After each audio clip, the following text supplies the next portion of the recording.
Welcome back to the Show Up or Shut Up podcast with me, Wendy Solganik. This is season 5, episode 6, and today I am bringing you an interview with artist Wendy Shragg. Wendy is a contemporary mixed media artist from Minneapolis-St. Paul, Minnesota.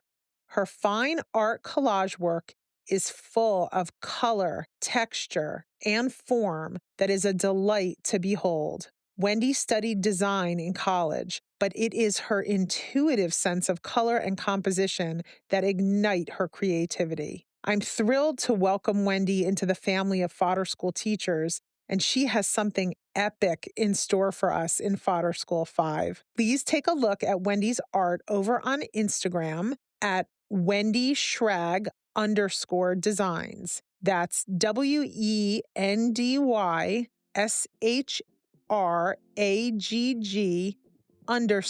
_designs. While you enjoy another deep dive into one artist's journey on the Show Up or Shut Up podcast. Welcome to Show Up or Shut Up, a podcast about prolific makers, specifically in the world of mixed media art.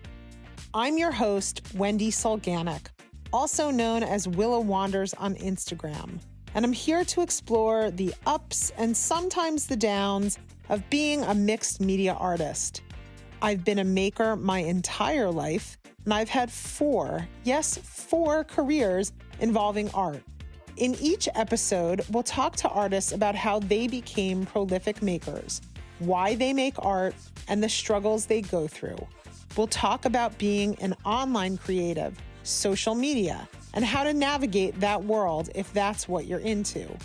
Whether you're a lover of mixed media art, watercolor painting, handmade books, art journaling, fiber art, assemblage, collage, or everything all at once, I hope you'll join me on this journey of mixed media making. If you like this podcast, hit the subscribe button and leave a review. You can find me, Wendy, at willawanders.com and on Instagram at willa.wanders and at fodder.school. Wendy Shragg, I'm so happy to have you here with us today. Thank you so much. I am so happy to be here. So let's just start off the episode with letting people know where they can look at your art so that when we talk about your artistic development, they know exactly the kind of art that you make. So tell me what your Instagram account is. My Instagram is Wendy Shragg _designs. Wendy with a Y, SHRAGG _designs. Okay. And then I assume you have a website because you are an exhibiting artist and you do sell your work. So what is your website in case people want to check that out too? That's more simple. It's wendyshragg.com. Wonderful. Okay, so Wendy, we're going to dig right in. Where in the world, where on this blue planet were you born? I was born in St. Paul, Minnesota. Wow. So you grew up in St. Paul. Is that where you spent your whole childhood? It is, yes. Did you know as a child that you were either artsy or craftsy? I always loved to do creative things. Growing up, I think I would say, very shy, unsure of myself, unsure of my talents. I would kind of go to my bedroom. I remember as an early elementary age, going into my bedroom, shutting the door and drawing or tracing things and just kind of experimenting. But there was always something that drew me to the creative side of life. Did your parents get you creative toys? Like, I don't know why all of a sudden it's coming back to me. I haven't thought of this in a long time that I thought I didn't have a lot of creative toys, but now all of a sudden I'm like, wait, Wendy, you actually did. Like, I had this like fashion plates thing Uh-huh. and like the spirograph. Yep. Yep. I did have those, but my very, very favorite was my Little Kittles drawing board. Do you remember Little Kittles? No, I don't even know what that is. Explain that.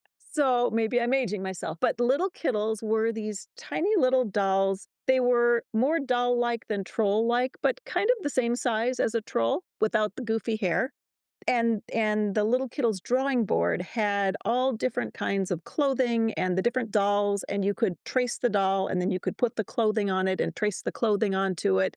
So it was kind of this cartoonish fashion designer vibe that it had going for it. And they were animated figures. It wasn't just like a paper doll or a stick figure.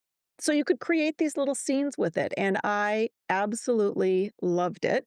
And to this day, I still have all of the tracing sheets. Oh my gosh. That is awesome. Wow. Did you also find that like art in school, art class was your favorite class? Like that you'd get really excited when you had the opportunity to do art class? Absolutely, all the time. That was my joy in the school week art class. Yep. I once had this teacher, it's just having these interviews, so much is coming back to me. My sixth grade teacher, Mrs. Martin, she had like a thing where we would do art projects as part of her regular curriculum. Mhm. And this one day, she got so angry with the class because I guess like people were talking when they weren't supposed to be talking. And she said, if anyone says anything else, like if anyone else disrupts this class, I'm canceling art for the rest of the year. And this was in the beginning of the school year. Oh, And no. someone said something, and we never had art again in that classroom. Oh my goodness. And Ever? I remember, yep, and I remember thinking, man, this is terrible. Wow. Wow. Like That's traumatizing. it is traumatizing for someone who likes arts and crafts, like and the fact that, like, one kid could ruin that beloved activity for everybody else in the class, and Yep. how unfair it was and how devastating it was for someone like me who looked forward. I was so excited that this teacher made art. Like, it was we had art outside of the class, but she even made a point of having art in her curriculum. I don't know. I can't believe that just came back to me. But so what was your overall childhood experience of art? Well, I have a traumatizing art experience as well. It was in kindergarten, and my teacher, Miss McCarthy, who I think was probably at the time maybe 50, but she seemed like she was about 90. We were drawing self-portraits, and there was a little boy in the class who was my friend, and he was having some trouble drawing his self-portrait, so I offered to help him, and she reprimanded me, and I think it scarred me for life. For life. Yeah. Really? I still remember back to that day. I remember feeling humiliated and thinking that all I wanted to do was help my friend, and here she was telling me I couldn't do that, and that was not the way we behaved, and I thought, I'm in kindergarten." Like, what looking back at it, it's just the craziest thing. She But it was probably did not mean to scar you, is the yeah, interesting thing about it. It's like, it's just amazing, just human dynamics and human relationships and what I'm sure I've said a million things in my lifetime that did not land the way that I intended them to land. right. Well, and I think it was so different then too. The teaching was different and classroom environments were different and everything was different than it is now. And I'm sure it would have been handled differently. She was very stern. Miss McCarthy was a very stern woman. So it definitely hit me hard. Did it affect your relationship with art in school throughout your like elementary, middle school, high school education? I don't think it helped. Like I said before, I was really shy and kind of unsure of myself, so I don't think that it bolstered me in any way. I don't know that it stopped me from doing anything, but it was always kind of in the back of my mind. Did you Uh, take art in high school? I did. I took as many art courses as I could. It wasn't an overload because we could only take so many, but I did. I like to experiment with different things. There were some that were required, and I did a couple others beyond that, but there weren't really a ton to choose from either. So, Oh, uh, yeah, we had, like, nothing, like, we had yeah, you could take art as an elective in my high school. yep. I mean, maybe there was more and I just didn't realize it, but I had a bad high school art experience, but I took it as an elective, and that was it, like, I never took art again in high school. I think that was pretty much it for me too. There was I think there was one course I took, it was a printmaking course, and I Wow. yeah, it was interesting. I remember, again, cutting my finger with the blade, which was not fun, but other than that, I don't think there were really any other than the basic curriculum in art, but it was fun to experiment with all the different things, wanna play with all the toys in the sandbox. Did it occur to you at the time, like the idea that you were really interested in this or no? It did, but, there's that inner struggle, like, is this something that is a valid life choice, career choice? Is this something I should be doing, or should I be doing something that is more the norm, that's more accepted, that will, help me earn a living, that, all those things. And I did in college, I did major in design, but it was general design. So they offered an interior design program, they offered a general design program, and I chose the general design because I wanted to touch on different things. And everybody used to tease me. So what are you taking this quarter? Is it underwater basket weaving? like like they So didn't did you go to the University of Minnesota? I did. So you knew you wanted to major in design. That's I pretty. I did, but I didn't know what I was going to do with it, and I think that was part of the problem. I was doing it, and I think a lot of it came to me naturally. I had a lot of aha moments, should we say, when I was in school. I remember being in a color theory class and learning about colors and how colors interact and things like after images and that type of thing. And I thought, okay, now there's a word for all of these things that I've been doing all along. I just didn't know that it was like a technical thing. They were just things that kind of came naturally to me. And now I had a reason for them. Now I understood why the colors I chose to put together worked well together. It was just, to me, it was sort of this sixth sense that I just did it and it felt right to me. But it kind of validated that there was actually a reason for all those things. So it was more affirming in that way than anything else. Still didn't Were train me to be an artist. But, I didn't have the typical art classes that one would think you would have. It was more the design concepts. right, because you were not a studio art major. You Correct. were it sounds like more like a graphic arts, but possibly also like did you study interior design or other Nope. kinds of design? No interior design. Interior was separate. That was a separate program. So there wasn't any of that. This leaned a little bit more toward people who were interested maybe in fashion design, but it wasn't specifically fashion design. It was more design principles. And again, I did it because I thought that's going to give me this broad range of things that I could do, when in the end, I probably should have focused a little bit more and chosen one of those other paths. Graphic design is something that fascinates me, and I kind of wish I would have pursued that a bit. I know it's never too late, but that's something that I've often thought about just because that aesthetic appeals to me.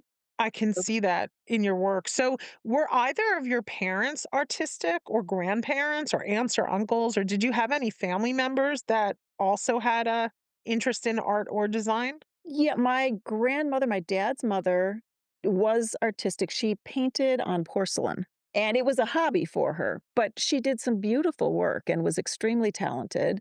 My dad could always draw. Neither of my parents ever did anything artistic as a career pursuit, but my dad definitely could draw if you handed him a pencil and a piece of paper. He was able to do that. And my mom, again, had this sense of design, of fashion, of it seemed to come naturally to her. It was a really beautiful thing. And I'm grateful that I picked some of that up. I'm sure a lot of it came from her. It just came from the observation of what was happening in my everyday life. It wasn't specifically art focused, but it was that observation of the world around me and how she was responding to things, and I think I picked up on a lot of that. Did she like decorating like her house? Was she that kind of person, like who had a flair for design and had a interesting home kind of thing? Yeah, so, I mean, the house was decorated beautifully. We had an interior designer that she worked with, but she was very much hands-on during that process. So, yes, it was very tastefully decorated, probably a little bit more toward the artistic or design side than a lot of homes. And I just felt very fortunate to grow up in surroundings like that. Did you have a lot of wallpaper? Oh, I had wallpaper in my bedroom. This was this was the 1970s. My bedroom wallpaper was yellow and orange and green. They were huge flowers on Do the you wall. have any pictures of that wallpaper? Oh my god. I probably do someplace. I could probably find a picture of that. That is so wild. And then my That my sister's bedroom was blue and green flowered, but mine was more it was definitely the '70s. Our whole house was covered in wallpaper, like, there was not a room that did not have wallpaper, and my mother was also, like, very into, like, creating this beautiful home, Yep. and by the time wallpaper went out of style, we were begging her to just have the wallpaper removed. But now it's back, but it's back differently. People don't use it to cover like 4 walls in a room so much as they would maybe you do it in an accent wall or, a Right. bathroom or like a powder room kind of thing. I actually have a little bit of wallpaper in my house now and I love it. I wish I Yeah. could do more. It's like so costly. It's crazy. Yeah, but it's fun. I remember our dining room, we had it was believe it or not, purple and orange and silver Oh wallpaper. It was my a geometric pattern. It was god. incredible. It was incredible, and it was on one wall of the dining room, but amazing, amazing. I love that Yeah. color combination. That always kind of sticks with me. Purple, orange, and silver. Well, purple and orange more than the silver, but the purple and orange is definitely a combination that always kind of lights me up because it just brings me back to that time, and it Oh my just gosh. Okay, so you know that one of my questions is going to be about where you get your color aesthetic from. So we might as well just go into it right now. So you are one of the people who seems to not be shy at all about color, and you seem like someone who's willing to use all the colors. I am, and, sometimes I have to rein myself in. It's interesting when I started painting, and I basically claimed myself as an artist about 7 or 8 years ago, and when I started painting, there were a lot of really bright colors, and I've since learned a little bit more and experimented a little bit more with color theory and other concepts, and some of the more muted tones now I think are so beautiful. And I tend to incorporate those in with the brighter colors because I just love the pop that that gives those bright colors. So it's not this color overwhelm, but instead there's more of a balance and it lets that color really shine. I'm a big fan of the balancing of neutrals with pops of color. That's my favorite way to use color is having like grays and browns and neutral colors that offset the pinks and the greens, but I love my pinks and my greens because my bedroom growing up was pink and green. I love that. So do you think that the attraction to the color came from the comfort that that kind of color felt like to you? I think it probably did. It's nothing that I was ever really, I guess, not really focused on, nothing that I ever really thought about, but now thinking back to it, it probably played a huge role in it. It's probably somewhere buried in my subconscious mind and it's coming out. I mean, I think what we've uncovered, I mean, you haven't had the privilege of having all the interviews that I've had with everybody, but what I'm uncovering seems to be this theme that people gravitate toward memories and ways that color subconsciously makes them feel. Like maybe it's a memory of something safe or something loving, a Mhm. person, a place. And it sounds like, I mean, I never would have ever thought this conversation was gonna go like this, but it sounds like your mom with the wallpaper and the colorfulness of the '70s has an impact on you subconsciously. Yeah, absolutely. Absolutely. And, unfortunately, my time with her was cut short. She passed away when I was 18 years old. So, Whoa. yeah, so I think there is something to be said for that. I think that there is, I definitely feel her presence all the time and often wonder what she would think about what I'm doing. She would probably love it.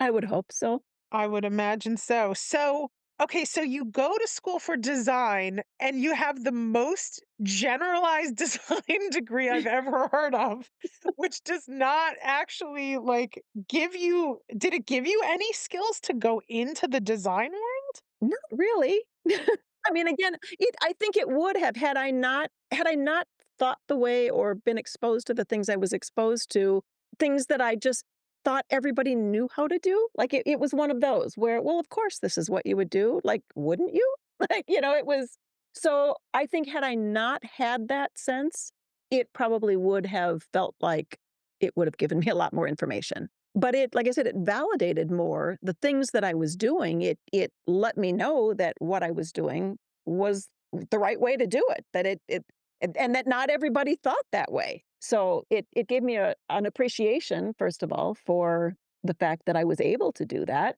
And it just made me understand a little bit more about other people as well. So, what did you do? Did you, first of all, did you graduate in 4 years? Yes. And what did you do right after college? Well, at that, again, I'm probably dating myself, but at that point, there was, remember the Color Me Beautiful system? Yes, the where people would pick colors that would work for your complexion and your hair color and stuff? Yes, that was me. So I ended up getting a job at a salon, a hair salon, and they wanted to bring this in, and I was the person that they hired to do it. So I guess that, my background in color theory all came to fruition. And they hired me, and I did that for a couple years. And that it kind of ran its course. It lasted for a bit of time, and then I think the fad was over. And then it was just kind of an interesting morph. I've done a lot of things in my life, somewhat to the point where I think people probably think, are you ever going to make up your mind? Can you ever figure out what you want to do? Because I keep changing, but it's to me, there's an excitement in that. There's a freshness in that. And I think that everything I do informs the next step. So I don't feel like anything I'm ever doing is wasted. So I went from that to learning how to do makeup applications. And I was doing that Ooh. in the salon. Yep, I was doing that in the salon. And then Did you, well, when you say learning how to do that, like, that's not a joke, you have to actually study. oh So, yeah, yeah. And I was taught, it was basically on the job. I was taught by okay. cosmetologists on the job. And I was their makeup artist. So that was kind of a fun thing, and I did that for quite a while, and then there was this lure of travel, and I decided that I was gonna become a travel agent. So I worked in a travel agency for a number of years and got some free travel opportunities, which was cool, and then I had my daughter, and what I realized was that I really wanted to be home with her. I wanted to spend as much time as I could actively parenting and chose to forego being out in the workforce and being able to be home. And then I just started to do more creative stuff. I was painting on clothing for her. I was designing fun little outfits and dresses and sewing things and painting on tote bags, and it was kind of a fun little hobby. I would paint on wood. I would come up with an idea. My husband would cut out this wood piece that I would then paint as decoration for the wall, or we'd create a chair and I'd paint the chair for her bedroom or things like that. So there was a lot of creative stuff happening. And then I did a little bit of jewelry making for a while. And then I started to do some painting on the walls in our house, interior, like decorative painting. And Like, stenciling or like, freehand. what do you call them? Like, painting murals, like muralizing a wall kind of thing? It wasn't murals at that point. It was more of a freehand, kind of a geometric pattern, like a wallpaper border type pattern that I did in our kitchen. And people came in and said, "Well, wow, you should do this for other people." And I thought, "Really? Could I do that?" Was And this during the rise of the faux finishing movement oh yeah. where, Yes, okay, indeed it was. in the 90s? Yep. Yeah. Well, it was late 80s, early 90s. Yes. Okay.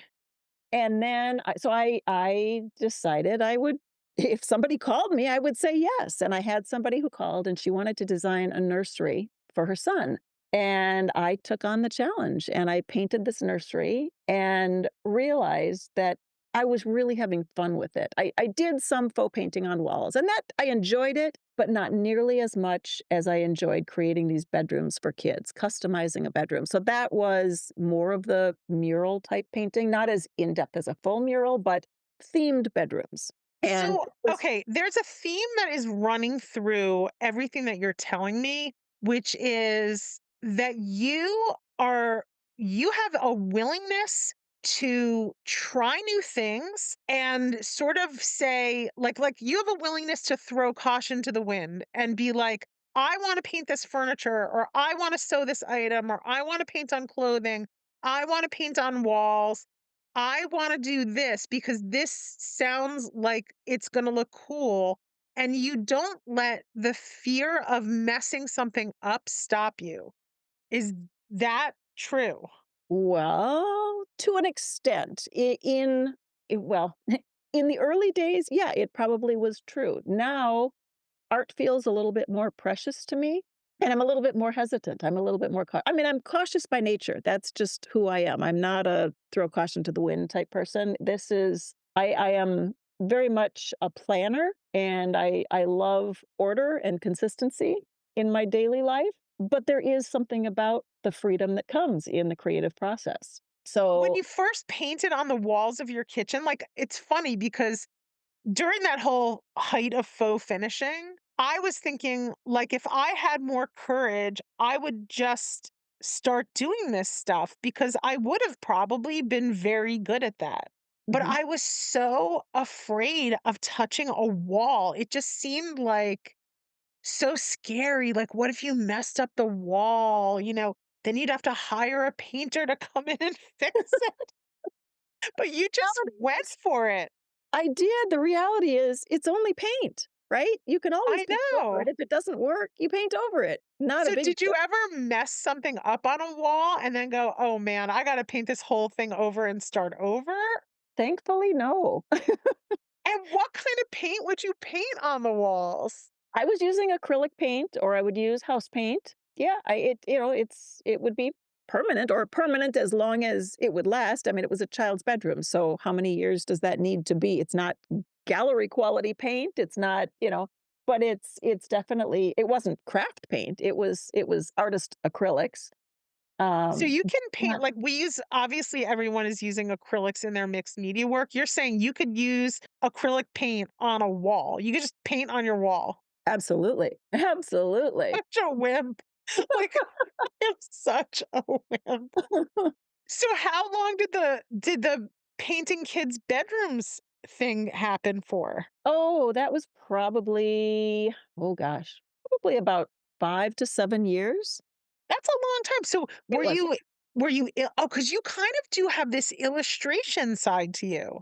right, which is new. That's the ironic part of it. That is completely new. So the bedrooms, that was you could project an image onto a wall, right? And trace that image out onto the wall, and then you can paint it. And that's what I did. So for me, the comfort of it came in being able to have that projection there, being able to draw it out, know exactly what I needed to do. It was almost like having a coloring book. I had to design it, but then the fun for me came in making that dimensional with paint, making that come to life. It wasn't just a flat coloring book painting. So the shading, the textures, the all of those pieces that really made it more unique, that was where I had the fun with it. Watching those pieces come to life. And then the best part was seeing this child come into their bedroom and looking at it for the first time. That was That is so awesome. that was incredible. But the illustration, that came as a post or a COVID project. There was the 100-day project that I did. It was 2020. I was working on it. 2019. I was working on the 100-day project. And I got what I was doing was holding myself accountable to doing something creative every day for 100 days because my art practice had gotten a little bit wonky, out of touch. My dad was ill at the time, and I wanted to be able to spend more time with him. So I ended up buying myself an iPad, and I thought, what can I do? I could be more portable with it. I could take it and be with him, and I could still create. And I just started to play with the different options, with the brushes, with the pencils, with the pens. And I did this very, very rudimentary sketch of a child. And I mean, literally almost a line drawing. It was the first time that I had ever really drawn a face and shown it to anybody. I did have one drawing class in college. And in that drawing class, I remember we had figure drawing, and I would draw the figure and the face would be blank. And I could get every single detail except that face. And I didn't do it because I thought that is so recognizable that if it doesn't look right, what are people going to think? So that's where that doubt started to creep in. So I never drew the faces. And when I started to do these, I thought, I wonder how far I could take this because they were kind of cute. They were fun, and I started to post them on Instagram, and people seemed to like them. So I thought, well, I'll just run with it. Let's see in the rest of the 100-day project where it takes me. I pushed and pushed and pushed, and every day they got a little bit more detailed. And these were just images that were coming from my imagination. I wasn't working from photos. I was just like, let's try this. Let's see what this looks like. And I what I wanted was somebody to look at them and have no idea who their parents might be, what ethnicity, where they came from. I wanted them to be sort of universal in a way. I didn't want to peg anyone or anything in particular because I wanted to be sensitive to everybody. So that was my solution for it, was just and they started to develop, and I would post them, and then eventually I posted them and asked people to name them or to give me names for them. And I would sit with the images and choose the name that I felt best fit this child that I had drawn.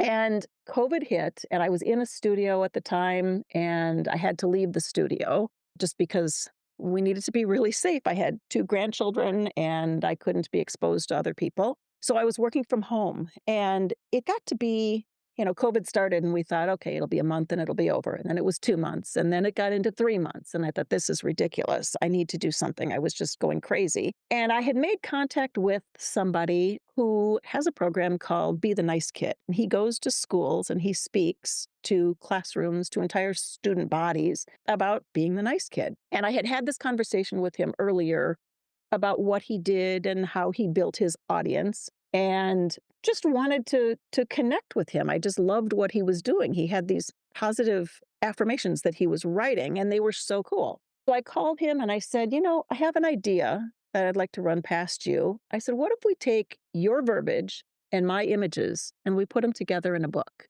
And he said, heck yeah, let's do it. And the rest was history. So the two of us worked virtually. We both live in Minnesota, but we did not meet face to face until after the book was published. And we met at a park, ironically. The playground kids is what I call them. So we met at a park and shared the book, and we've been selling the book we have a website, meettheplaygroundkids.com, and then there's a link on my website as well.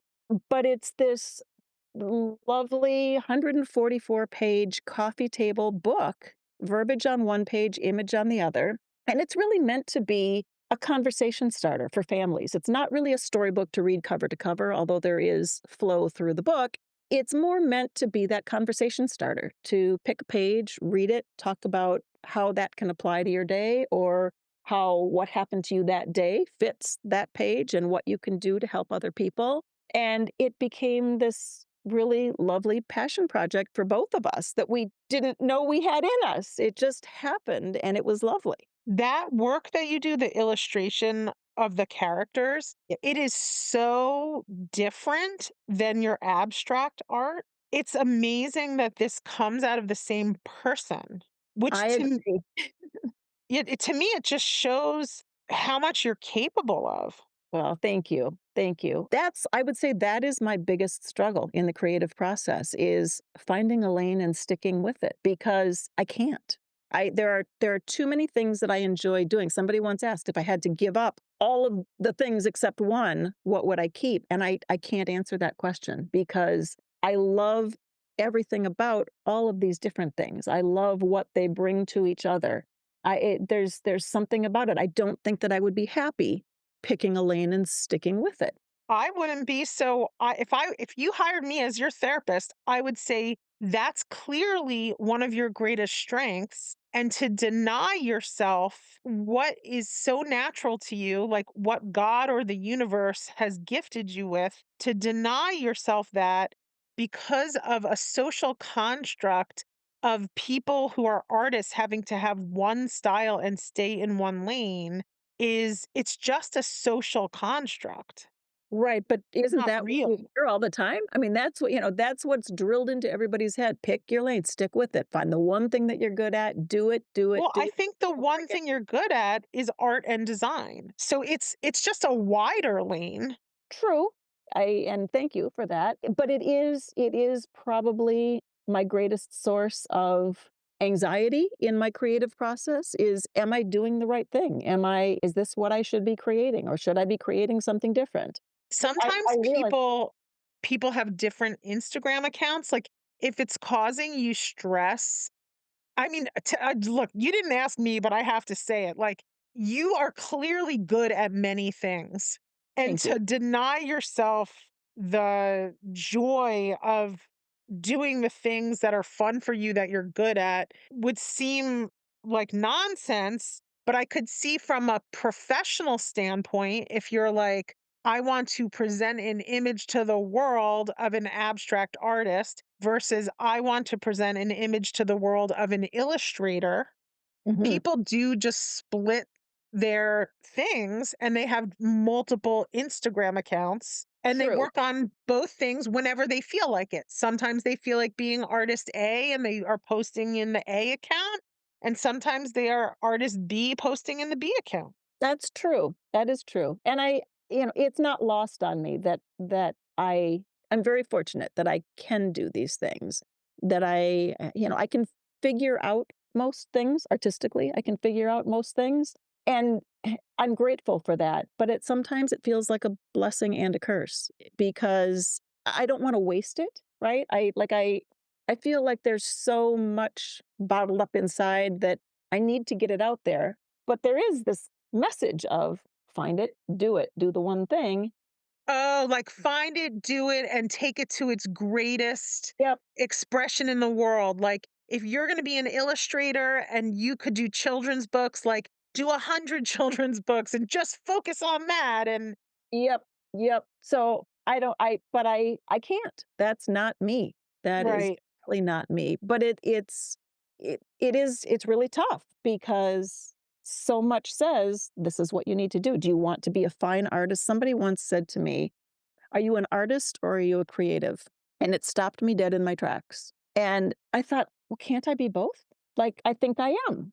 I couldn't understand the difference. And I think what she meant was, do you want to create fine art or do you want to create crafty art? Well, I love creating both and I don't want to give up either one. So I don't know. I guess I'm just straddling the line at this point. You're overly talented. You really are. You're a master at a lot of different things. Well, I don't know if I'd call it a master, but You are. You thank you. achieve at a very high level.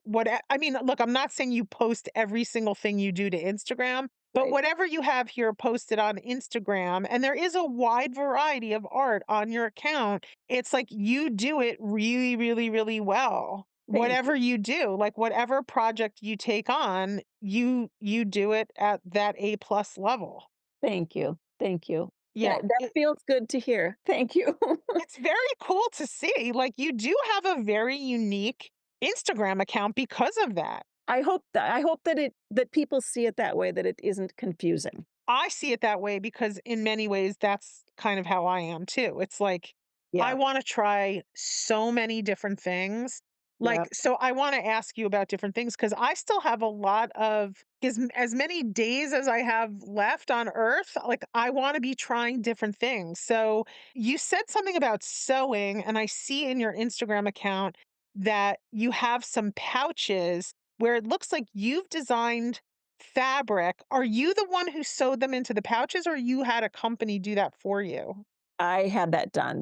Yeah, I did not. That was a print to product type thing. But you made the fabrics. I didn't make the fabrics. I created the art and then I submitted the design file to be printed onto fabric. And Gotcha. Oh, so that was created on paper and then you scanned it and then they printed it on fabric?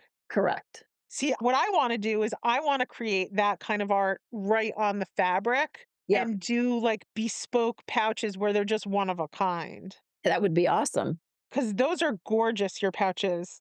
Thank you.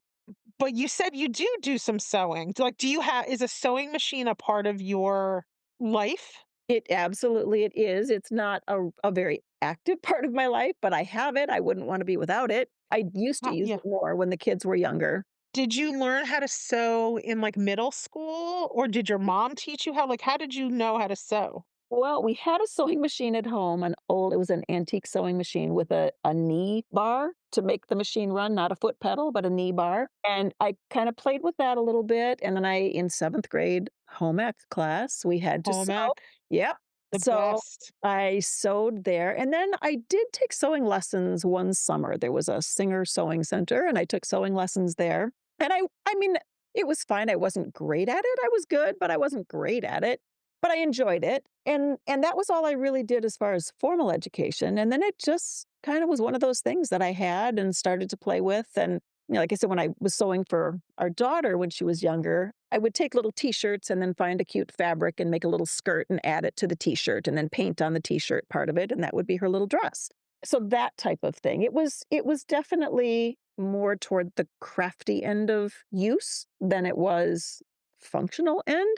And now I'll use it. Sometimes I'll sew on paper, sometimes it's on fabric. It's there and I love that I have it. I totally get that. I love that sewing machines are a part of my life, even though I'm not making clothes and I'm not doing, like, full sewn projects, although maybe in the future I will, but, like, it's just a part of the creative process.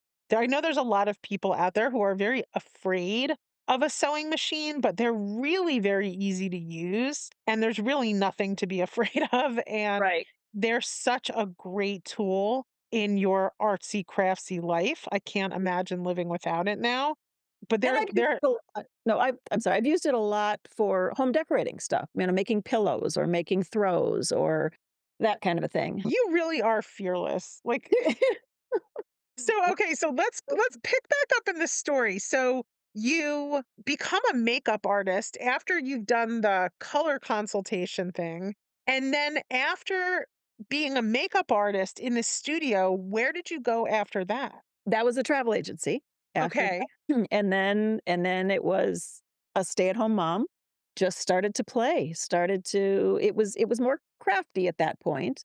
Some paint, some jewelry making. There was a jewelry product called Friendly Plastic back in the day, and I was making jewelry out of that. It was a heat you could mold it by putting it into hot water, and you could make abstract forms out of it. So I did that, and I sold it for a period of time. And then it kinda went to the interior decorative painting, that was the next thing.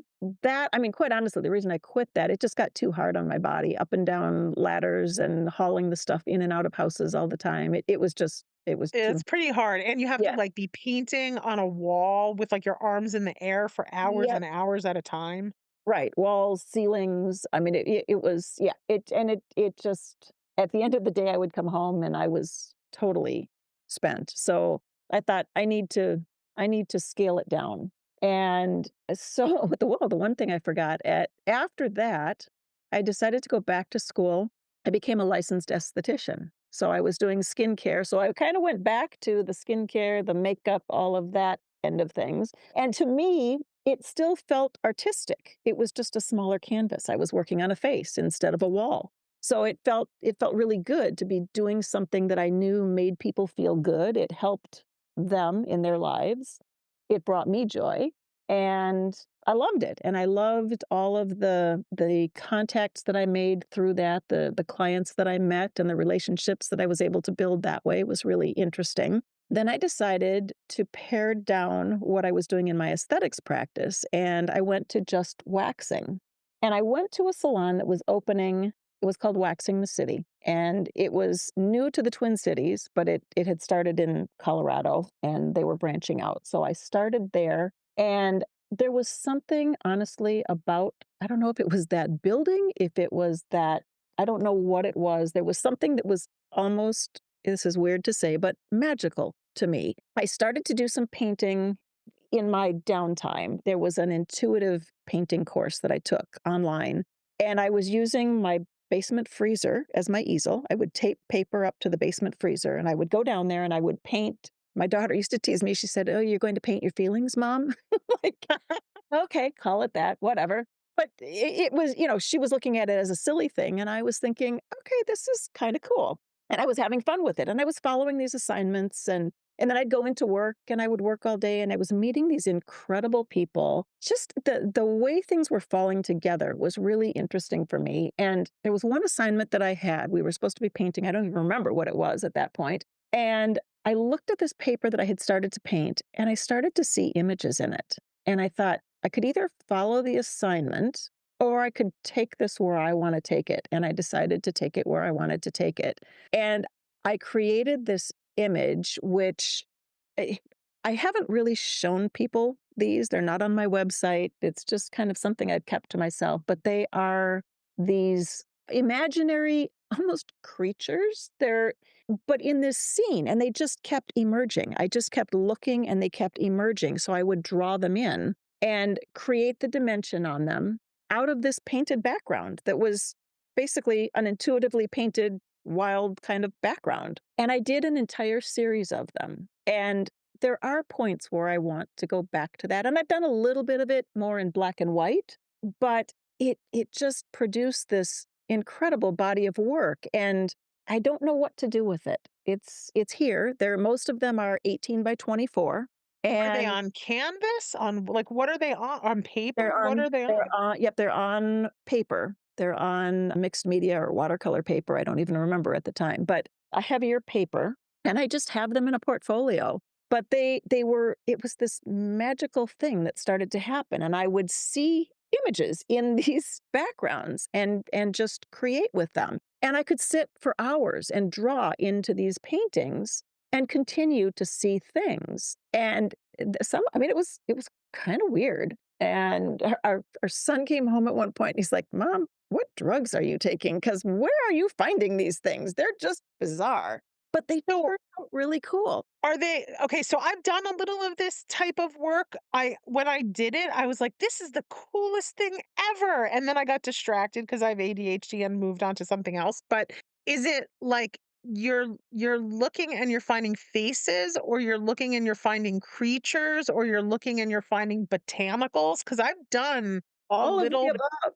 All of So, the okay, above. so I just I in one piece of art, would it be like there's a botanical, there's a face, there's a this, there's that, like in it in one work? Yeah, and it was just this imaginary scenes that I would create.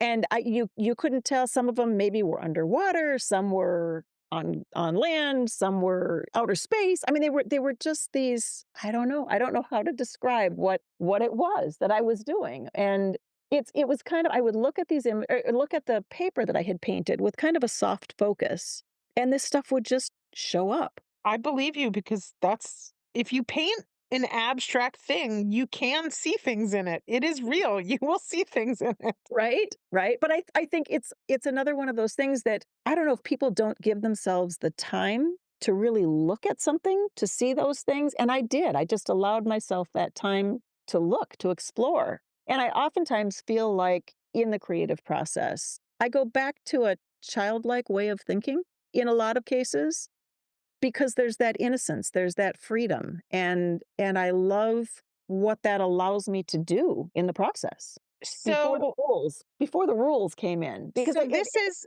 okay, so this is while you're practicing doing facials mhm, and waxing. Yep, and waxing, yep, you are on the side taking an intuitive art class and yep. also just exploring like you always have been your creative slash artistic side. And then what happens? And then I quit. There were some changes that happened within the organization, and I decided it was time for me to move on. I That's when I started to pursue my art. And what did that look like for you? It was there was a freedom in it. It was a little bit scary because I still wanted to be earning an income, and I was just kind of playing at that point. But it was fun. It was exciting and it was freeing. It was at a point where really the only education that I had was the design background and my sort of intuitive thinking about all of these things. But it was before more formal, any other art concepts. Now there's so many different online courses and things that you can access to learn a number of things. And I think sometimes that can mess with your head a little bit. It's great to have the freedom to create. It's great to have the guidelines to create with, but I think sometimes the rules start to take over, and you need to get to a point where you've absorbed all of that information, and then you're able to regenerate it with that freedom to create again. There's a period. It's a I don't know. It's a tricky point because you're trying to follow rules, but you're thinking so much about the rules that you're not allowing yourself the freedom. And when you get to that point where it shifts, where you've got these things, now they've become second nature to you, and you can just get back to the creative process, that freedom starts to come back. So it was hard for a little bit. It was hard for me because I was being really hard on myself. And I think now I'm at a point where it's become ingrained and it's not so much at the forefront as it is hiding somewhere and guiding me. So this is at the point where you've left your job and you're thinking, okay, should I pursue art full time? Mhm. And it sounds like you start taking a variety of online classes. Is that what happens? Yep, I did. I Because I was curious, right? There are all these Yeah, other. there's a lot to be curious about. There's a whole world of amazing online art education now. Yep, yep. And I think the hope was I would take it and something would trigger the right thing for me. Something would Oh. be my answer. Something would give me that clue, and I would move forward in that direction, whether it was a technique, whether it was a style of art, whatever it was. And what I came to realize was that I just needed to be true to myself, who I was, and create what I wanted to create. And that Was was there yeah. something in particular that led you to think there was something right that you quote unquote should be doing if you wanted to be an artist versus what you're saying now, which is your realization that you can just do whatever you want to do? Right. I don't think there was something in particular. I think it was, again, that kind of floundering. Like I've done a lot of different things. Now I'm experimenting with this art world. Is there something that I should be doing that I'm not doing? Were you thinking or were you asking yourself that question because there was a part of you that was like, I would like to pursue art as a method of earning income, and therefore I need to find the thing that will earn me income from art? I think that was part of it. That was definitely part of it. And it things have changed so much, as you know, in the art world, in the social media world. And back in the day, I know you and I have had this conversation before. Back in the day, you used to be able to post on Instagram for the joy of posting, for the joy of sharing your artwork. And that seems to be gone now. And it's a really hard thing because it used to be, I mean, I was posting every day. There was engagement in my posts, and it was really fun. And then things started to change, and I decided to take a break from all of that. And when I came back, it was a totally different world. And When you say it's a different world, meaning just posting what you are making for fun because it's a fun journey to be on a creative journey, and you were getting like engagement and you were feeling like you were developing relationships and that kind of thing. Is that what changed? Where when you came back, it was like, I'm posting things now, but like, where did everybody go? Is that what you mean? yeah, it kind of came to a screeching halt. And then people were saying, "Well, I don't see what you're posting. I don't see," and I'm posting, but people aren't seeing it. Something has changed in that whole algorithm and Yeah, yeah, and you and hit it. You hit the nail. It's the algorithm. They yeah, want Instagram wants engaging posts. And as artists, it's almost impossible to create to the level of their expectation of how engaging our posts should be because we make art. It's not like it's we're not creating comedy videos or pet videos right, right. or whatever things get massive levels of engagement where people are going, "Oh my gosh, I have to send this funny video to my 10 friends." Like, Yeah, nobody is sending our art pictures or our art videos to any of their friends. right. Nobody. Right, right. It's I think when it got to the point of the dance monkey dance, that's when I said, "Okay, I'm done." I mean, I just needed a break from it.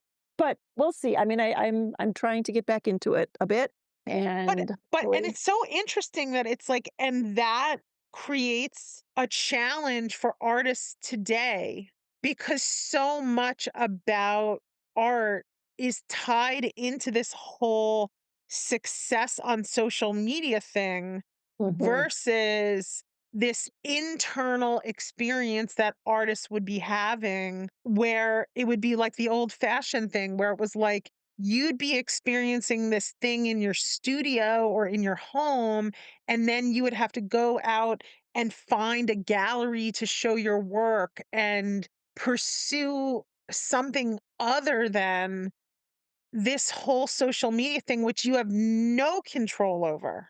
Right, right. So it looks like maybe from what I'm now sensing, you definitely had a wide variety of educational experiences, and your art really developed beautifully. Thank you. Do It you feel the confidence in like what you create? I do. Yes, I absolutely do. The frustration is getting it out there, right? It's figuring out whether it's figuring out an algorithm, which I am not certainly not smart enough to do, or what I need to do, or do I kind of take a back seat to all of that and say, well, I'm going to create for the joy of creating. I'm just going to do it for me because I love it. So, what's another theme that seems to be emerging besides the theme of like the the subconscious childhood memories affecting how we use color? The other theme that seems to be emerging in this podcast season is that a lot of artists are part of art co-ops, Mhm. and I'm positive they've gotta have this going on in Minneapolis, like, where you would be part of a co-op and you would just create as much work as you want, and you would be showing that work in the co-op's gallery, and you then also have to work a couple days a month, like, monitoring and selling Yep. in the co-op. Yep. Yep. I honestly, I don't know of anything like that. Maybe there is, and that's something I could look into, but I don't right off the top of my head know of anything like that. But I it would be can't awesome. imagine that it does not exist in Minneapolis because Minneapolis is a very artsy city. Right. Yeah, it definitely something I could look into because it Do would be you want to be an artist like that with a capital A? I would. There is a part of me that definitely would like to be that. Yes, no question. And then there's also that part of me that wants to do the smaller scale or and I hate to say this because it sounds like it diminishes it, but it doesn't. The craftier side of art. You know, the projects, the things that the quirky things, the things that make people smile, the more looking at a price range, less expensive art that is more accessible to the masses rather than a huge piece of art that isn't. I I want it feel I I want feel to like create I feel like it is possible. I feel like through these, like, we have a co-op, even where I live in Cleveland, there's this thing called Heights Arts, and it's a co-op, and they have a beautiful gallery, and, like, if I wanted to just make art, I would definitely have to hook up with this group. Uh-huh. And they sell a wide range from, large art pieces that are probably $7,500, like for someone's living room, Yep. down to all of this thrown pottery, but it's a wide range, all Yep. in one gallery. And, even greeting cards they sell in the gallery. Yep. Yep. That's cool. And it sounds like if you were part of a group like this, I mean, I'm just trying to work through this in my own brain. Like, if you feel like one month you want to make cards, you make cards. If another month you want to make large scale paintings, you make large scale. I don't really know how this Yeah. works, It would but be like, awesome. That would be yeah. awesome. Mhm. I love it. It would be awesome. I mean, I know for sure, like when I lived in Los Angeles, there was this gallery called 10 Women. Hmm.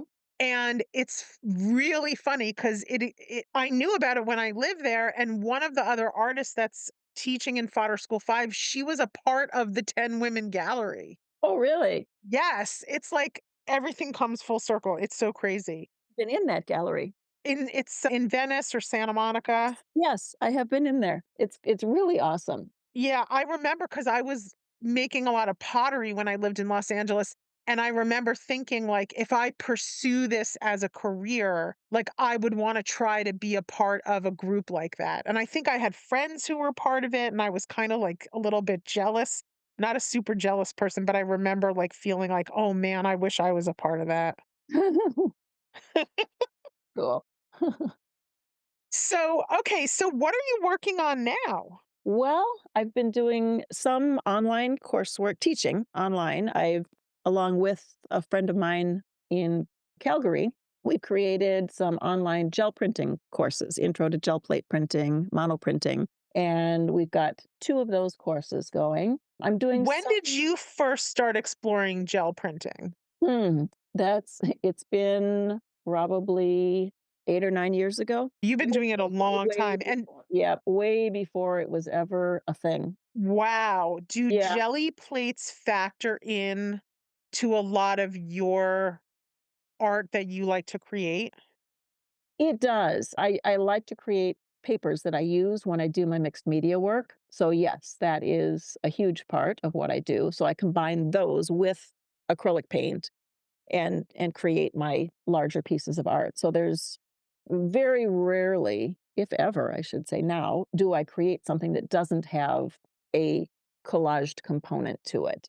It may be buried below layers and layers of paint, but there's something interesting I think that happens when you start with those collage papers and then where you can take a piece with that, unifying your colors, printing papers that all are harmonious, and that can create some really interesting effects in an art piece. And oftentimes, even if you're printing the papers, you can get colors that you know are harmonious without having to mix on your palette or on your canvas.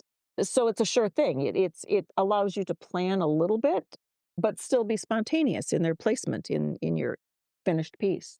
So you've been working with what I call collage fodder, other people call painted papers, Mhm. collage, whatever, collage papers, you can call them anything. You have been working with paper for almost a decade. When I started, yes, I have. Yes. More so, I would say over the past 5 years. When I started, it was primarily acrylic paint. I didn't really do much with, I was experimenting with the papers, printing the papers, but I really wasn't using them. I was just kind of having fun printing them because possibilities are endless and they're so cool. So I have drawers and drawers filled with this printed paper waiting for its next job, waiting to see where I can use it. And I've created some things. I've got some three-dimensional interactive sculptures that I've created, and I've used the hand painted or hand printed papers on those cubes. So that was a really, really fun project, laying them all out and figuring out, what would work best with the side next to it, with the side below it and above it. And it was a really, really fun project. Do you have a dedicated art studio space in your current home? I do. I am very fortunate. I miss the high ceilings of my other studio, my art studio, but I'm very fortunate that I do have a room in my home that I can use to create. Can you get messy in there? Like, can you get paint on the walls and paint on the floor? Is it that kind of room where it's like really a studio space? Yeah, it definitely is a studio space. I've got plastic up on one wall, that's my painting wall, and nothing is precious in here. It was a room that was unfinished pre-COVID, and we finished it to a point of no wood trim on anything because I didn't want to have to worry about keeping wood trim on doors or windows or anything clean. It was just like, I'm going to do this, and when the time comes that we move out, we can do whatever we want with it, but it's a clean slate. It's got a cement floor. I've got a rug down here, and it's Wait, not. this is very interesting. So you had a house that had an unfinished room? It was the basement. I mean, this is technically, it was a storage, well, we added on to the house, so storage area, And this, when it was unfinished, is where I was painting on the freezer with the paper. Oh, so it's below ground? It's no, it is it's a walkout on the lower level. Okay. Yeah, I have a window that looks out into the back, so I can see what's going on outside and northern exposure, which is great. And Yeah. yeah, I do love it. And it's my space. It's smaller than what I'd like to have, but again, I feel fortunate that I have it. And I've thought oftentimes about getting studio space again, but I love being able to come down here whenever inspiration strikes. When I had the studio space outside the home, I found that every day I'd leave the studio, I'd be like, "Oh, do I need to take anything home with me today? Like, what if I want to do this? Or what if I want to do," and I'd be hauling bags of stuff back and forth, which was silly, but I did it because I didn't want to be without some of my stuff if inspiration struck. So it's nice. It really is. I feel very fortunate that I have it here. So I'm looking at it online. I'm in a picture on Instagram that is wildly exciting to me because the art that you are working on in this picture in the studio is just very very exciting to me. I love it. So currently right now, I believe we've talked about this not today, but I believe we've talked about this in the past. People can buy your art. Like you do have art for sale on a website, correct? Yes, absolutely. So you are a working artist. Yes. Yes, I am. Have you ever gotten representation? Have you tried even to get representation or have you just tried to sell it on your own? I did have some stuff in a gallery a number of years ago, and I have not for a period of time. I'm looking to get back into that, reaching out to some galleries or designers, working with them. I would love to do that. I've taken a break from the creative process because I've been working on the coursework and filming and all of that, and you know how long that takes. That's a project. But I'm anxious to get back to creating art for the sake of creating art, just the enjoyment of being in the studio and seeing what happens, seeing where it goes. I mean, your art is completely worthy of having a show in a fancy gallery. You're amazing. You are multi-talented and amazing. So, there's a couple amazing things that happened when we started working together. When actually it was you and your partner reached out to me and said, "Hey, do you guys have teaching opportunities in fodder school?" And I was like, "Heck yeah, we do for people, Yeah. that make amazing art like you." So one of the things that happened is for Fodder Challenge 2025, which is coming up when you hear this episode, it's either going to be August or September of 2025. And in October is when we run the Fodder Challenge. And one of the things that we asked you to do was to give like a very complete gel printing intro, essentially like a mini course for your fodder challenge lesson because we never actually covered all of the basics all at one time in fodder school. We've had a lot of people use the jelly plate in their lessons, myself included. I've used the jelly plate in my lessons, but we never did like a 101 type thing. So we asked you to do it since you have so much experience. And from what I can tell, is you've put together like a wonderful lesson that's part of Fodder Challenge. Thank you. It was really fun to do. It was my top 10, basically, tips for gel plate printing. And hopefully it's easy to understand for everybody. And it's really helpful for those who haven't gel printed before, but also helpful for people who have and still have some questions about it.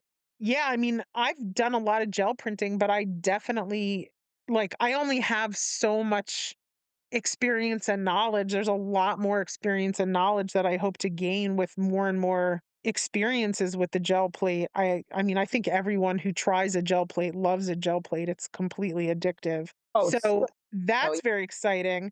And then the other really crazy and exciting thing that happened as a result of us talking to each other and working out what you were going to teach in Fodder School 5 is that it emerged that you had the potential to take us somewhere that we've never gone before in Fodder School, which is art on a large scale that is more like a statement piece that someone could have in their home, or even, if somebody was interested in working on fine art and possibly developing themselves into becoming a gallery showing artist, or, selling on their own website, but just much more, I don't know what the right word exactly is of it, but like substantial fine art. And I said to you, would you be willing to do a project that we actually worked on for 2 months and not just 1 month? And I said, think about it, sleep on it a couple nights. And you came back and you said yes. Yep. And it's very exciting to me, and I think it's gonna be very exciting to everyone else, especially people who've been in all of the fodder schools who've done 1 through 4, is that we're gonna be doing a really substantial, large-scale piece of art. So, can you talk without giving away all of it, can you talk just a little bit about what that project will be like? Yes. Well, I haven't recorded anything yet, so I can't say exactly, but it will be a piece. It's going to be 18 by 24 inches, and it's going to be a piece that will have lots of personal meaning infused in it. Think about like family heirloom type art and mixed media collage work. There will be collecting of meaningful pieces from your life and color. There's gonna be talk about color. I don't know, I don't wanna give too much away. How much Well, more there's gonna be reproduction, so one of Yeah, the things that I really liked about when we talked about your project was taking this really meaningful stuff, but then, like, scanning it and enlarging it right. and using it as larger pieces of collage fodder so that the imagery is much larger, just essentially like scaling up. I think so Mm, many of us are used to working so small with right. mixed media art. And this is really like taking the things that we know and love and scaling them. But also, like, if you look at Wendy's work online, there's such a graphic component to it. And I don't know. I love your style, and it's very exciting to me that you have found a way to infuse the kind of art that you make with the kind of sentimentality and meaningfulness that so many of us in fodder school are so attracted to. Thank you. It really I love to create that way. I really love looking for things in the work, looking for hidden meaning. And it probably goes back to those initial drawings and paintings that I did, looking for things in the work, looking deeper into it. And I in the collage work that I do, I always like to put things in there that are meaningful, that pertain to like when I've done custom pieces for people. I had a family that came to me and said, "We want to create a piece of art that our kids will fight over after we're gone." And it was infused with all of these personal bits of memorabilia, things that their family had done over the years, places they had traveled, things that they had, their favorite foods, family photos, and these all became part of it. And I explained to them in the beginning that they wouldn't be able to see all of it in the finished piece, but it would be there. There was that energy in the piece, and I think that's what is so cool about it. You can develop this really meaningful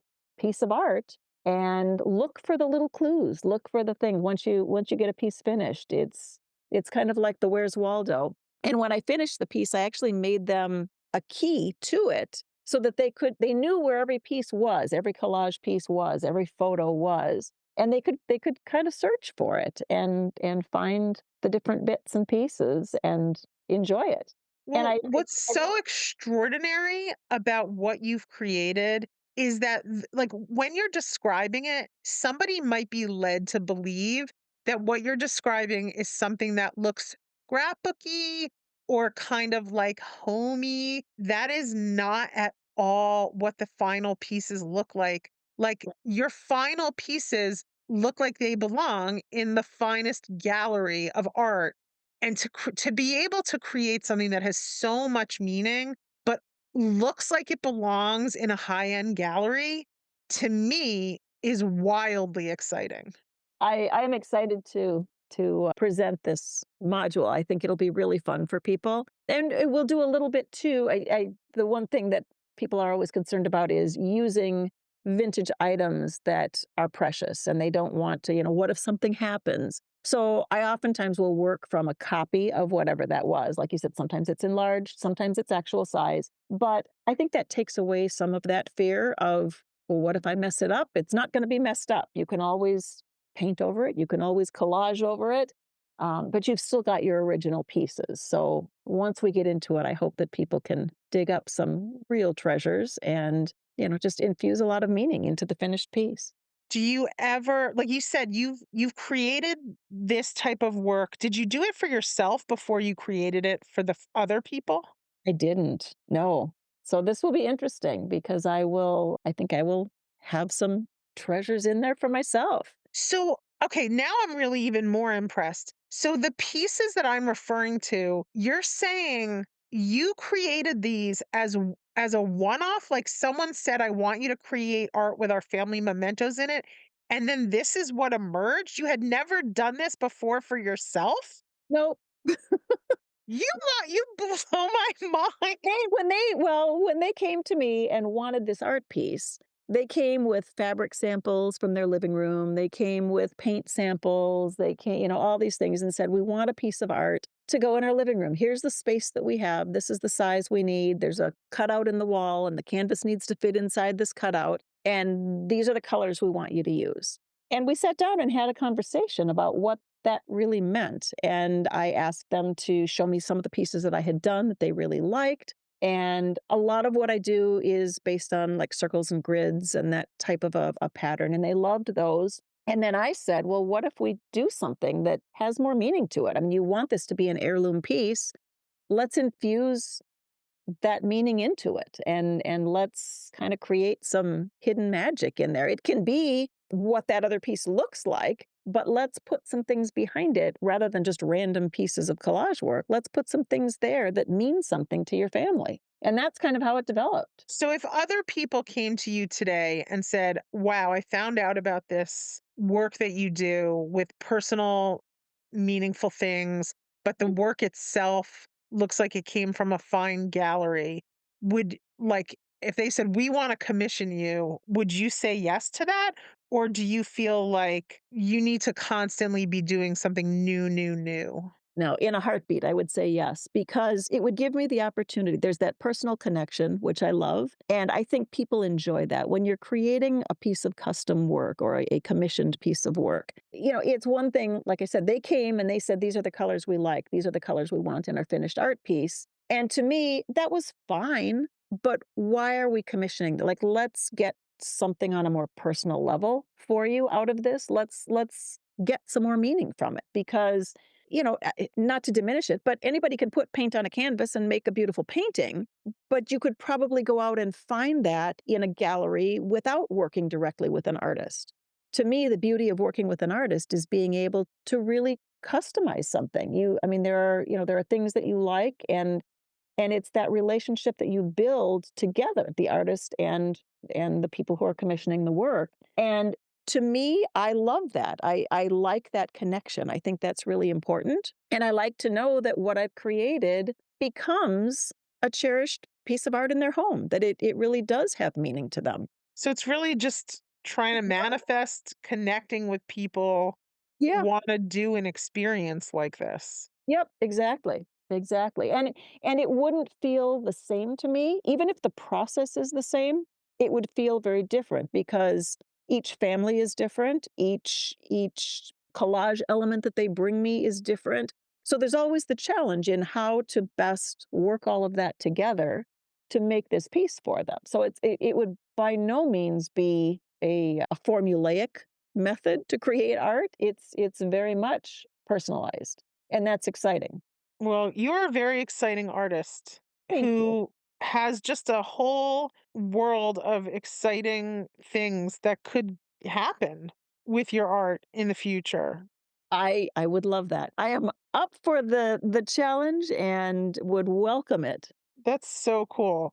What are you going to do tomorrow? Well, tomorrow I think I'm going to get into the studio. I've just returned from being out of town for an extended period of time. So my goal is to get back into the studio to I did bring some art supplies with me, not that I actually used them, but I brought them with me, and I'm going to get everything put away. I'm gonna get a fresh start, and I'm gonna dive in and see what happens. That's really exciting. So that's funny that you brought art supplies, but you really didn't use them. I would not imagine you a person that could go for very long without creating. Yeah, I've gone back and forth. Sometimes I won't bring anything, and then I get there and I think, "Oh gosh, I wish I had whatever it is." And then other times I bring it and then I think, "Why did I bring this? I just filled up half a suitcase with art supplies that I'm not using." So, I don't know, maybe for me the best way is to just say it's an iPad and that's how I'm gonna create when I'm gone, or it's an iPad and a sketchbook and that's how I'm gonna create when I'm gone, and whatever I can't do is gonna be an idea and I'll explore it when I get back. So you enjoy designing, drawing, and illustrating on the iPad, it I sounds like. do. I really do. I use Procreate for the most part, and I absolutely love it. I love the freedom that I have. I love that there are so many different options. I mean, essentially, that stylus becomes a brush, a pen, a pencil, whatever, a chalk. It can be anything. And it's almost magical in a sense. The other thing that I do like is the ability to erase. Yeah, You that's can't the one thing that I do, think right? is Yeah. yeah, but I don't love it. I have to touch actual, like, pigment. I Okay. I have to have that tactile. I know they make special tools that feel like paper and pencil, and I don't Yeah. know. I just for me, it's so much about I don't even know that just that ink coming Yeah. out of the pen on the paper, the fact that you can't erase what you've done and you Right. have to figure out you have to figure out how to make all your imperfections work for you is part of my artistic process. And if I got to erase everything that I didn't like and not figure out how to actually incorporate them, it would just be a very different artistic experience for me. So I've never been able to get into the iPad, which I think is really funny. It's interesting because there are certain things. I mean, obviously, there is nothing that will replace working with actual paints, getting down and dirty with the paints and letting it do its thing and seeing how combining different elements works.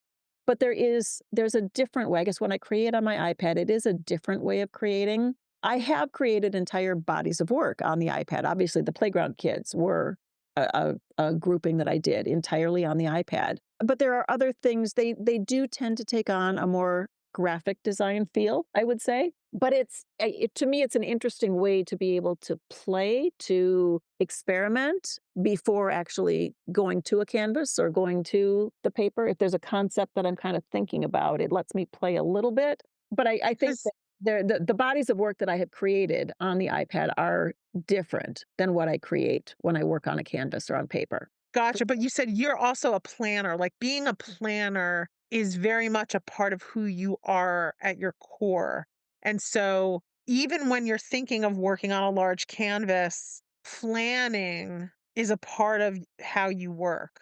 It is, but I don't create something on my iPad and then copy it onto a canvas. It's if I'm creating on the iPad, it's solely to experiment. It's never meant to be the end result. It's not something that I'm trying to replicate. So it might be playing with combining colors. It might be playing with line work. It might just to kind of see.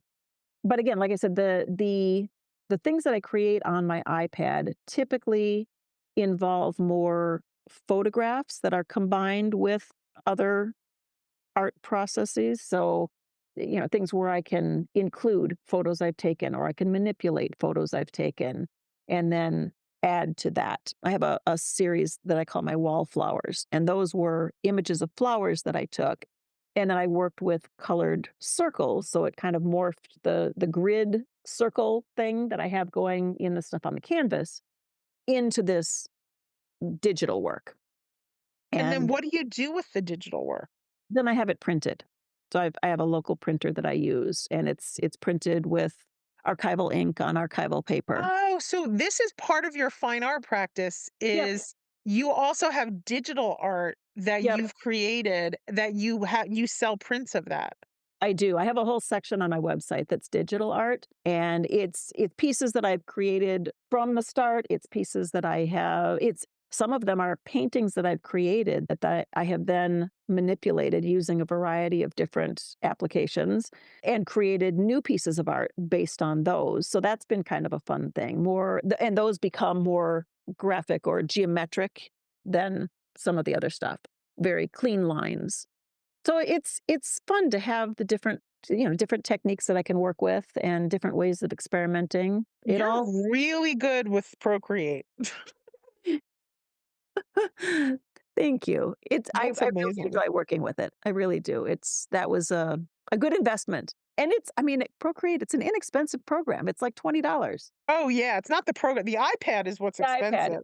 right, the Yeah. iPad is expensive, The but iPad's expensive. Procreate, if anybody has the Procreate, definitely, I would say. I mean, if anybody has the iPad, get Procreate because Oh, yeah. it really is. And it's a great way to be able to feel like you've got a little bit more ability to travel with something and have it be clean. If you don't wanna you're in a hotel room, you don't wanna do something messy, or you're going someplace and you can't get messy with your art, it's a way to create without having the mess. Yes. All right. Well, it was lovely having you on. It is going to be a very, very exciting year. And unfortunately, we're going to have to wait till the end of Flower School 5 to do your project. But at least we'll get a taste of you right from the start with your jelly printing, Yeah. top 10 jelly printing tips. Thank you. I'm looking forward to being part of this. I think it's gonna be great. I'm excited and looking forward to getting some feedback from people and helping people along in their process. I appreciate you so much. I know it's a long haul. It's a very long haul being a part of a program like this. A It's very fun. long haul. But I think since you are someone who likes to try a lot of different things and also isn't afraid of doing some things that are on the more crafty side versus some things that are on the more fine art side, I could kind of see you possibly I haven't asked anybody yet, but I could see you getting involved at different points throughout the year because it's fun to like do Yep, other teachers' projects and yep, also yeah, so I think we might absolutely, be, I think we might be doing a lot of fun stuff. So, absolutely. I look forward to it. all right. Thanks for coming on. I'll talk to you later. Thank you so much. Okay. Bye bye. Bye-bye. Thanks for listening to this episode of the Show Up or Shut Up podcast. If you've enjoyed this episode, please subscribe to this podcast and leave a rating and review. And once again, you can find me, Wendy, and free gifts for newsletter subscribers, online classes with me and many other incredible instructors, my blog, and everything else at willawanders.com and on Instagram at willa.wanders. Talk to you soon. Until then, stay curious and keep making.